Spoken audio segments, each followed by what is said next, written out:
예수님이 십자가에 달려 하신 마지막 7번째 말씀, 아버지여 내 영혼을 아버지 손에 부탁하나이다 입니다.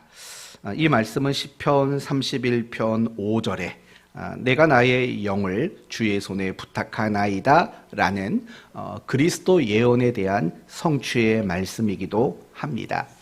특별히 우리가 오늘 본문을 보면서 오늘 본문이 십자가에서의 마지막 말씀, 그리고 예수님이 이 땅에 살아계셨을 때 하셨던 마지막 말씀이라는, 최후의 말씀이라는 점에 중요한 의미를 두려고 합니다. 그리고 그 말씀이 오늘 우리에게 무엇을 교훈하는지를 함께 살펴보려고 합니다. 먼저 아버지여 내 영혼을 아버지 손에 부탁하나이다.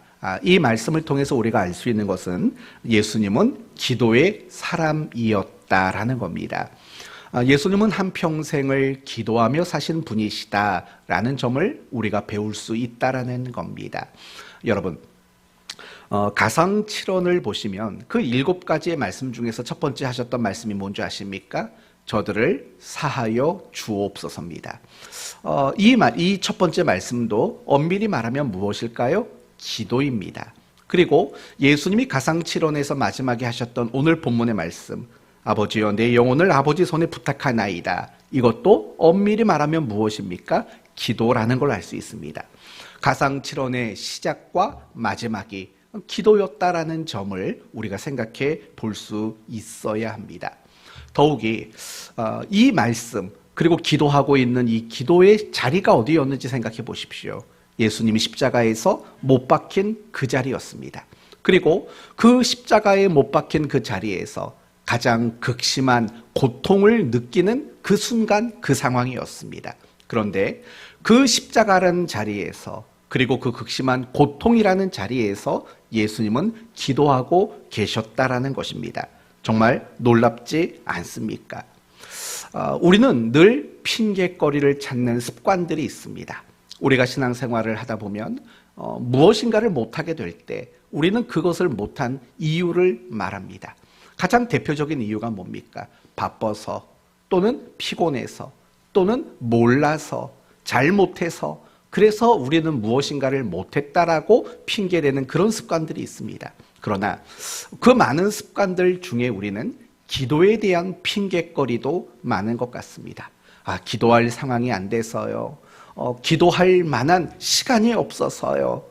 기도를 어떻게 해야 되는지 몰라서요. 라는 기도하지 못함에 대한 여러 가지 핑계거리를 우리는 가지고 있습니다. 그러나 오늘 본문에 예수님이 기도하시는 이 모습을 본다면 사실은 우리가 기도하지 않음에 대한 그 어떤 핑계도 정당할 수 없다는 것을 보게 됩니다. 예수님은 십자가에서 못 박힌 상태에서 기도하셨습니다. 예수님은 죽어가는 그 순간에 기도하셨습니다. 예수님은 온 몸에 극심한 고통을 느끼면서까지도 예수님은 기도하셨습니다. 기도에는 그 어떤 제한의 조건들이 없다는 걸 잊지 마셔야 합니다. 기도의 시간 정해진 게 없습니다. 제한도 없습니다. 기도의 자리도 제한이 없습니다. 기도의 상황, 기도의 현실, 그 어떤 것도 제한이 없다는 사실을 잊지 말아야 합니다. 왜냐하면 하나님은 언제 어디서나 우리와 함께 하시며 우리의 기도하며 간구하는 소리에 귀를 기울이시는 그런 하나님이시기 때문에 그렇습니다. 어떻습니까? 여러분은 기도하는 사람이십니까? 물론 여러분 모두는 내가 항상 기도해야 된다는 사실을 너무나도 잘 알고 계십니다. 기도해야 한다는 것을 알지만 우리는 기도하지 못할 때가 많습니다.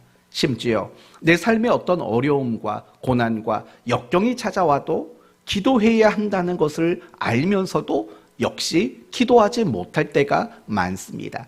과연 그 이유가 뭘까요? 예수님은 십자가에 못 박힌 상황에서도 기도하셨고 죽어가는 그 순간에서도 기도하셨습니다. 그런데 우리는 왜 평범한 일상 속에서도 기도하지 못하고 고난과 어려움의 순간에도 기도하지 못할까요? 이유는 간단합니다. 기도가 우리의 삶에 거룩한 습관으로 자리 잡고 있지 않기 때문이라는 겁니다. 더 정확히 말한다면 우리가 고난과 역경이 찾아와도 기도하지 않는 이유는 평범한 일상에서 기도하지 않기 때문에 그렇습니다. 종종 신앙이 좋으신 분들이 어려움이 와도 기도하지 않는 성도들을 보면서 내심 안타까워하는 게 그겁니다. 아니, 저렇게 힘들고 어려운 일이 있는데 왜 기도하지 않을까라고 안타까워하는 기도 많이 하는 분들이 계십니다. 그러나 여러분, 사실은 평상시에 기도하지 않는다면 어떻게 고난과 시련 앞에서 기도할 수 있겠습니까? 그걸 먼저 생각하셔야 되는 겁니다. 정말 여러분이 기도하는 사람이 되기를 원한다면 언제가 제일 중요하냐면 평상시가 중요한 겁니다. 오늘이 중요한 겁니다. 여러분이 오늘 기도하는 사람이 되지 않으면 내일도 기도하는 사람이 되질 못합니다. 여러분의 삶에 아무런 문제가 없을 때 기도하는 사람이 되지 않으면 어떤 어려움과 문제가 왔을 때 더더욱 기도할 수 없게 된다는 사실을 우리는 알아야 하는 겁니다. 항상 오늘이 중요한 거고 지금이 중요한 겁니다. 내가 오늘 기도해야 내일도 기도하는 사람이 될 수 있는 겁니다. 평범한 아무 문제 없는 일상에서 기도하는 사람이 되어야 어려움과 문제 앞에서도 기도할 수 있는 사람이 될 수 있다는 겁니다. 그러므로 여러분 모두가 늘 오늘을 기도하며 살아가는 여러분 모두가 되셔야 합니다. 오늘을 기도하는 사람이 될 때 여러분은 기도의 사람이 될 수 있는 겁니다. 그렇다면 늘 기도하는 분이었던 예수님은 오늘 가장 마지막으로 무슨 기도를 했는지 한번 보십시오. 예수님의 기도의 내용이 무엇이었습니까? 아버지여, 내 무엇을? 내 영혼을 아버지 손에 부탁하나이다 라고 말씀하십니다. 간단히 말하면 지금 예수님께서는 자신의 영혼을 놓고 기도하고 있다는 거예요. 자신의 영혼을 놓고 말입니다. 예수님은 죄가 없는 분이십니다. 그거 하나를 제외하면 우리와 똑같은 분이십니다. 그분에게는 육체가 있고 또한 그분에게도 우리와 마찬가지로 영혼이라는 것을 소유하고 계셨습니다. 그리고 예수님은 자신이 가지고 있는 그 영혼, 자신의 육신 안에 담겨져 있는 그 영혼을 위해서 지금 기도하고 있다라는 겁니다. 사랑하는 성도 여러분, 그만큼 우리의 영혼의 가치와 우리의 영혼이 그만큼 중요하다라는 것을 우리에게 말씀하고 있다라는 거예요. 여러분, 영혼은 굉장히 중요합니다. 왜냐하면 짐승과 우리 인간의 가장 두드러진 특징 중 하나가 영혼의 유무 아닙니까? 동물들에게는 우리와 같은 영혼이 존재하지 않습니다. 우리에게는 영혼이 있습니다. 그리고 이 영혼의 가치는 무엇이냐면 영으로 존재 방식을 삼으신 그 하나님과 우리가 사귐을 가질 수 있고 그 영으로 존재하는 하나님과 우리가 교제할 수 있는 그 이유와 근거가 무엇이냐? 우리 안에 영혼이 있기 때문에 그렇다라는 겁니다. 그렇기 때문에 요한 3서 1장에는 이렇게 말하죠. 내 무엇이 잘됨 같이 내 영혼이 잘된 같이 내가 범사에 잘되고 강건하기를 원한다 라고 우리의 인간의 그 영혼의 가치와 그 영혼의 중요성이 얼마나 대단한가를 우리에게 말해주고 있다는 거예요. 우리는요 육체만 가진 존재가 아니에요. 우리는 영혼을 더불어 가지고 있는 존재라는 사실을 잊지 말아야 돼요. 그래서 우리의 육체를 잘 보살피고 돌보는 일을 하듯 우리는 우리의 영혼도 잘 돌보고 보살피는 일들을 해야 한다는 거예요. 여러분은 육체를 위해서 많은 관심과 노력을 하지 않습니까? 좋은 음식을 먹으려고 노력하지요. 건강보조식품까지도 먹지요. 운동을 하지요. 심지어 어떤 분들은 몸의 건강을 위해서 예배 시간에도 관략근 운동을 하시는 분이 있다라는 얘기를 들었어요. 예배 시간에 가만히 있으면 뭐하냐? 관략근 조였다 놨다 예배 시간만큼도 자기의 건강을 위해서 그렇게 하는 분이 있다라고 하는 얘기를 들었어요. 그것도 나이 많으신 남자 집사님이 하는 얘기를 들었어요. 혹시 여러분 움찔움찔하고 계시는 분이 있다면 혹시 그런 분 아니십니까? 여하튼 중요한 것은 무엇이냐면 우리가 우리의 육체를 건강하고 아름답게 만드는 거, 나를 예쁘게 예쁜 옷으로 나를 가꾸는 거, 이런 것들 잘하는 겁니다. 왜냐하면 우리의 육체도 하나님이 주신 거기 때문에 그래요. 따라서 우리의 육체도 건강하고 아름답게 돌보고 가꾸는 일은 아주 잘하는 일입니다. 그렇다면 여러분, 우리가 육체를 그렇게 소중히 여기고 잘 관리하고 가꾸고 아름답게 만드는 거, 그건 잘하고 있지 않습니까? 그런데 여러분, 여러분의 영혼을 위해서는 여러분이 어느 정도의 관심을 가지고 계십니까?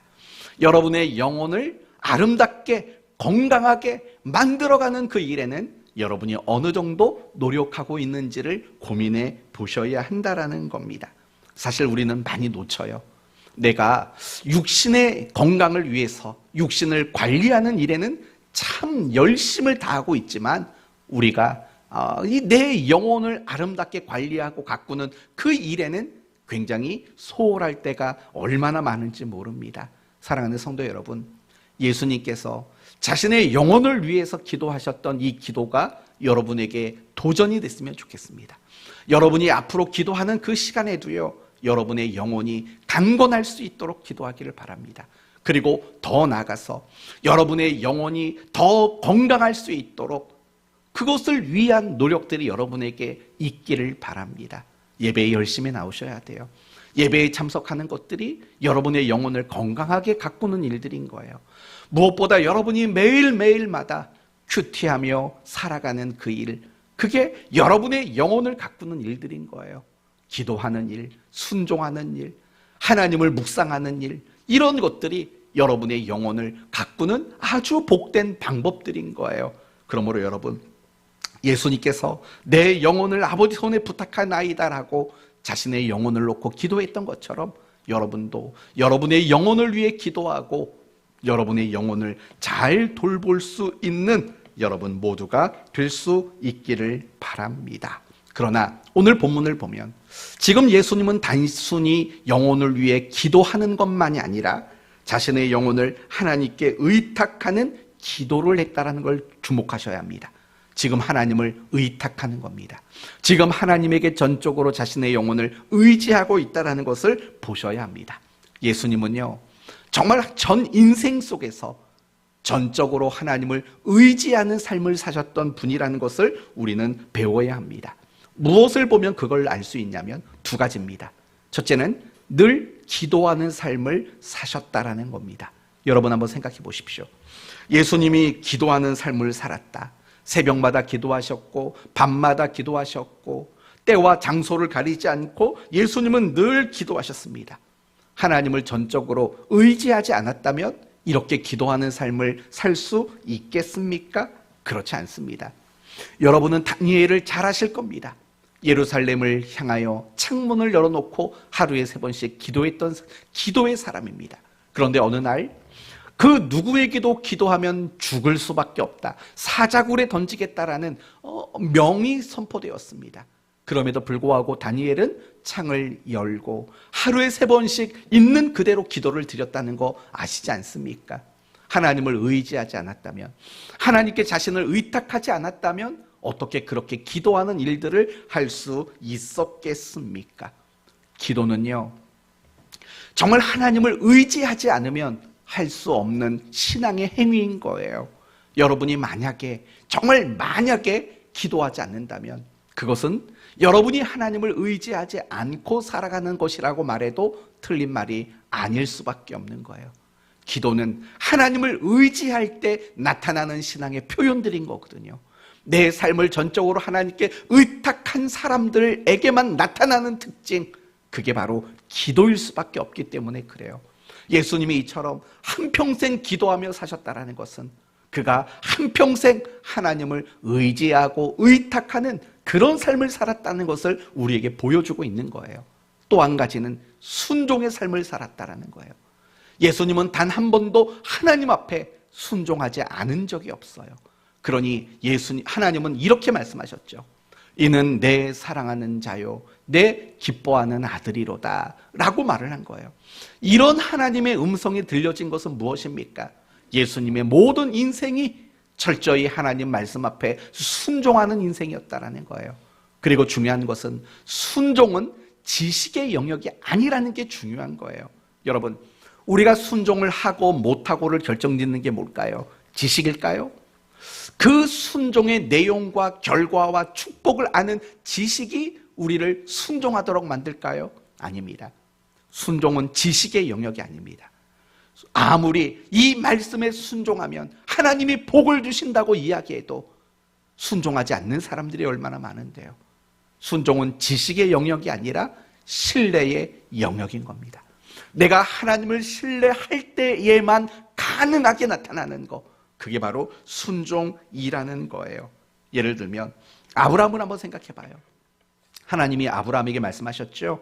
고향과 친척과 아비집을 떠나라.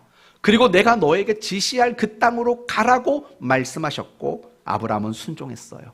어떻게 순종할 수 있었을까요? 그것은 신뢰했기 때문에 그래요. 하나님을 전적으로 의뢰했기 때문에 그 일은 가능했던 거예요. 이스라엘 백성들을 생각해 봐요. 여리고성을 하루에 한 바퀴씩 돌고 마지막 날에는 7번 돌라고 말해요. 그건 과연 어떻게 할 수 있는 일일까요? 그 순종은 신뢰할 때 가능한 일 아니겠어요? 이런 측면으로 본다면 광야 40년의 이스라엘 백성들의 생활은 하나님을 신뢰하고 하나님을 의지하는 훈련의 시간들이었던 거예요. 그리고 그 결과물이 여리고성 사건으로 나타나게 된 거예요. 정말 중요한 것은 순종이라는 것은 하나님을 의지하고 신뢰할 때에만 가능해지는 일들이라는 거예요. 베드로도 마찬가지 아닐까요? 밤새도록 고기를 잡았어요. 그러나 잡지 못했다고요. 그때 주님께서는 깊은 곳에 가서 그물을 내리라고 말씀하셔요. 그때 베드로가 했던 말이 뭡니까? 내가 밤이 맞도록 수고하였으나 내가 주님 말씀을 의지하여 그물을 내리리이다 라고 말을 하는 거예요. 신뢰, 의지, 의탁, 그런 중심에서부터 시작되는 것, 그게 바로 순종이라는 점을 우리는 알 수 있는 거예요. 마찬가지인 거예요. 예수님은 늘 기도하며 사셨어요. 기도도 의지하지 않으면 할 수 없는 거고, 예수님은 늘 순종하는 삶을 사셨어요. 그 순종 역시도 신뢰하고 의지하지 않으면 나타낼 수 없는 열매라는 것을 우리는 알고 있는 거예요. 그래서 이런 측면으로 본다면 예수님은 전 인생 동안 철저히 하나님을 의지하고 의탁하는 그런 삶을 사셨다라고 말할 수 있다라는 거예요. 사실 우리도 마찬가지여야 돼요. 우리의 신앙의 근간은 나의 지성과 나의 똑똑함과 잘남이 아닌 거예요. 우리의 신앙의 근간은 항상 하나님일 수밖에 없는 거예요. 그래서 하나님은 우리가 날마다 하나님을 전적으로 의지하는 그런 성도가 되기를 원하신다라는 거예요. 예수님은 누구십니까? 흠없는 분이세요. 죄 없는 분이세요. 능력과 권세를 가지신 분이세요. 그래서 예수님은 모든 병든 자를 고치셨고 죽은 자를 살려내셨고 바람과 파도도 잔잔하게 만드신 분이신 거예요. 그런데 그런 분조차도 하나님을 의지하셨다라는 사실을 잊지 마셔야 합니다. 우리는 어떤 사람입니까? 참 연약한 사람입니다. 우리는 참 부족한 사람입니다. 우리는 참 능력 없는 사람들입니다. 그렇다면 우리는 얼마나 더 하나님을 의지하는 그런 인생을 살아야 마땅한 일이겠습니까? 사랑하는 성도 여러분, 여러분은 하나님을 의지하며 살아가고 계십니까? 확인할 수 있는 가장 좋은 방법, 이미 말씀드렸던 그 2가지 요소입니다. 나는 날마다 기도하며 사는가? 나는 하나님의 말씀에 늘 순종하며 사는가? 이 2가지가 여러분이 지금 하나님을 의지하며 살아가고 있는지, 아니면 하나님을 의지하지 않고 살아가고 있는지 우리에게 분명히 말해줄 거라 확신합니다. 저는 여러분이 하나님을 의지하는 복된 인생 사시기를 바랍니다. 그렇지만요, 내가 하나님을 의지한다고 해서 무엇인가 잘못된 기대를 여러분이 갖지 않았으면 좋겠습니다. 예를 들면 이런 거죠. 내가 하나님을 의지하면 모든 일들이 잘 될 거야 라는 기대는 내려놓으셔야 합니다. 무슨 말인가 하니 이런 거죠. 내가 하나님께 모든 걸 맡기고 내가 하나님께 철저히 의지한다 할지라도 내가 기대하는 만사형통은 일어나지 않는 겁니다. 내가 하나님께 맡기고 의지해도 여전히 내 삶은 별로 달라지는 게 없이 보일 때가 많아요. 어려움도 여전히 찾아오고 여전히 실패하기도 된다라는 거예요. 다니엘을 한번 생각해 보세요. 결국 기도했잖아요. 창을 열고 기도했잖아요. 하나님을 그렇게 의지했는데 사자굴에 던져졌다고요. 다니엘의 친구들을 보세요. 우상 앞에 절하지 않았어요. 정말 하나님을 의지하지 않으면 어떻게 그런 일을 했겠어요. 그러나 7배 뜨거워지는 풀무불에 그들이 던짐을 받았어요. 아브라함은 하나님을 믿고 의지해서 그 집을 떠났다고요. 그런데 아내를 빼앗기는 일들도 일어났다고요. 오늘 본문의 예수님을 보세요. 하나님을 한평생 철저히 의지하는 삶을 살았잖아요. 그런데 십자가에 못 박혀 있어요. 온갖 고통을 당하세요. 사람들에게 조롱을 당해요. 비난을 당해요. 그리고 끝끝내 죽어버렸어요. 하나님을 의지했는데도 그런 일들을 겪게 됐다라는 거예요. 우리도 똑같다는 얘기를 하는 거예요. 여러분이 날마다 하나님을 의지하며 살아간다 할지라도 여러분에게 실패는 찾아올 수 있어요. 여러분이 의지하는 그 일 앞에 여러분은 낙심할 수 있는 일들이 생길 수 있어요. 속상해하지 마세요. 그런 허황된 기대를 가지고 하나님을 의지하지 마세요. 그렇다면 내가 하나님을 의지해서 더 나은 것이 뭡니까? 라고 물을 수 있어요. 왜 없겠어요? 이런 거죠. 여러분이 겪게 되는 실패, 여러분이 겪게 되는 어려움, 그러나 그것이 여러분에게 문제가 되지 않을 거예요. 더 여러분이 잘하는 대로 표현을 바꾸어 말한다면 여러분이 겪는 실패라 할지라도 여러분이 겪는 어려움이라 할지라도 모든 게 합력해 선을 이룰 거예요. 여러분을 유익하게 만들 거예요. 그리고 여러분을 안전하게, 그리고 여러분이 그 실패와 낙심의 순간에도 여러분의 마음에는 말할 수 없는 평강이, 기쁨이 여러분의 마음을 가득 채우게 되는 놀라운 일들이 일어나게 될 거예요. 바울을 경우로 예를 들어 봅시다. 바울은 하나님을 정말 의지했던 사람이에요. 늘 기도했잖아요. 늘 순종했잖아요. 바울이 어느 날 소아시아 지역에 복음을 전하려고 마음을 먹었어요. 근데 하나님이 간섭하셨어요. 어떻게 간섭하셨냐면 소아시아 가지 마. 어디로 가랍니까? 마게도냐 지역으로 가라고 하나님이 말씀하셨어요. 그리고 더 나가서 다시 한번 로마까지 가야 된다라고 말씀하셨어요. 바울은 어떻게 했겠습니까? 하나님을 의지했던 사람이기 때문에 그 말씀대로 따랐어요. 그런데 그 말씀대로 따랐더니 일어난 일이 뭐냐? 바다에서 유라굴로라는 광풍을 만나게 돼요. 배가 파선해서 죽을 지경에 처하게 돼요. 구사일생 살았지만 멜리데 섬에 그들은 도착할 수밖에 없었고 거기에서 독사에게 또 물려요. 한번 생각해 봐요. 하나님을 의지했는데 죽을 고비를 겪고 독사에게 물렸어요. 우리가 생각하는 그런 형통은 아니잖아요. 만약에 우리가 생각했던 형통은 뭐냐? 풍랑이 일더라도 바울이 탄 배가 오면 다 잠잠해져야죠. 독사가 물긴 뭘 물어요? 그런 일이 일어나면 안 되죠. 의지했는데. 근데 그런 일이 일어나고 말았어요. 그러면 결말은 뭘까요? 결국은 그 유라굴로 풍랑 때문에, 독사에게 물린 그 바울의 그 일 때문에 남들이 봤을 때 저건 형통이 아니잖아. 하나님 믿는 사람이 어떻게 저런 일을 겪어? 라고 여겨질 만한 일들을 겪은 그 일 때문에 바울은 로마에 도착하는 일들이 개선 장군처럼 도착할 수 있었다는 거 아십니까? 처음에는 그 유라굴로 광풍을 만났던 알렉산드리아 배에 탔던 사람들이 바울을 외면했던 거 아닙니까? 그런데 놀랍게도요, 그들이 유라굴로 광풍을 겪고 멜기데 섬에서 그 독사에게 물린 사건이 끝난 이후에 그 배에 탔던 모든 사람들이 다 바울의 편이었습니다. 그래서 바울과 함께 바울을 호위하며, 그들이 바울을 호위하며 바울은 로마에 도착할 수 있었다라는 걸 여러분 아시지 않습니까? 바로 그런 것들이에요. 내가 하나님을 의지한다고 해서 내가 생각하고 기대하는 만사형통이 오는 게 아니에요. 똑같이 실패와 어려움을 겪을 수 있어요. 그러나 그게 여러분을 바울처럼 만들어준다고요. 여러분에게 선을 이루게 하시고, 비록 풍랑이 일어도 그 속에 안심과 안전과 평안을 누릴 수 있는 여러분이 되도록 하나님이 만들어주신다라는 사실을 잊지 마세요. 어떻게 그럴 수 있냐고요? 마태복음 6장 9절, 하늘에 계신 우리 아버지요, 우리의 하나님은 초월하신 하나님이기 때문에 그래요. 요한복음 10장 29절, 만유보다 크신 분이시기 때문에 그래요. 언제든 얼마든 여러분을 책임져 주실 수 있고 여러분을 지켜 주실 수 있는 하나님이시기 때문에 그래요. 그리고 그런 하나님이 우리와 아버지와 자녀의 관계 속에 묶여 있는 하나님이시기 때문에 그래요. 하나님을 의지하시기 바랍니다. 하나님을 의지하세요.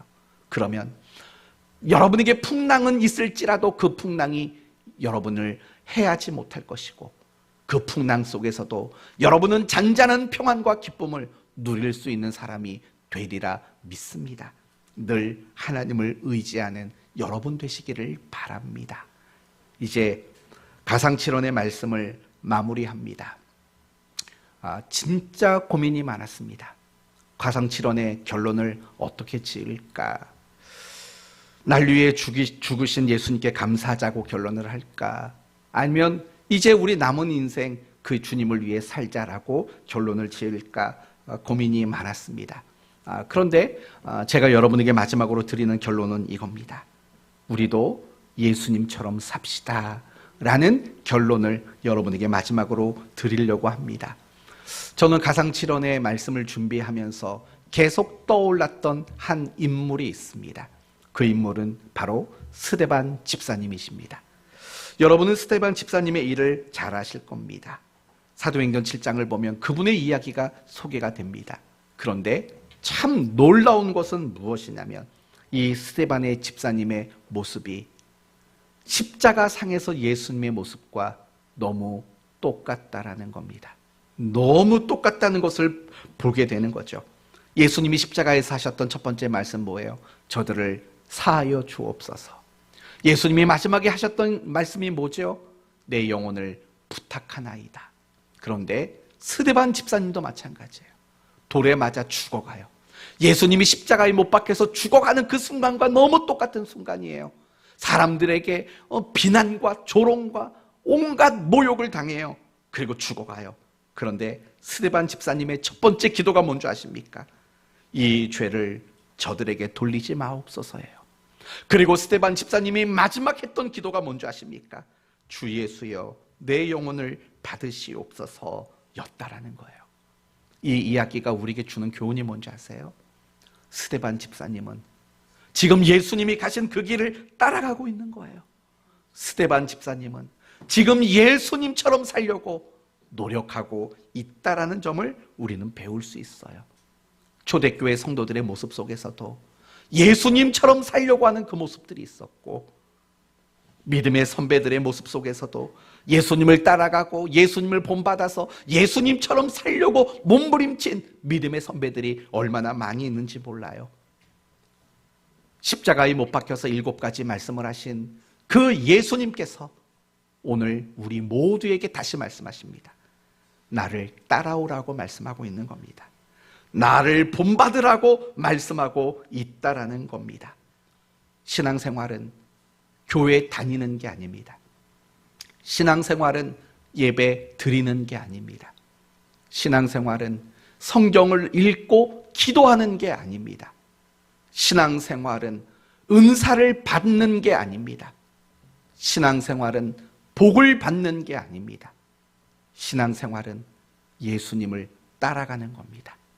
신앙생활은 예수님을 본받는 겁니다. 신앙생활은 예수님을 닮아가는 겁니다. 그게 참다운 신앙생활이라는 것을 잊지 마셔야 합니다.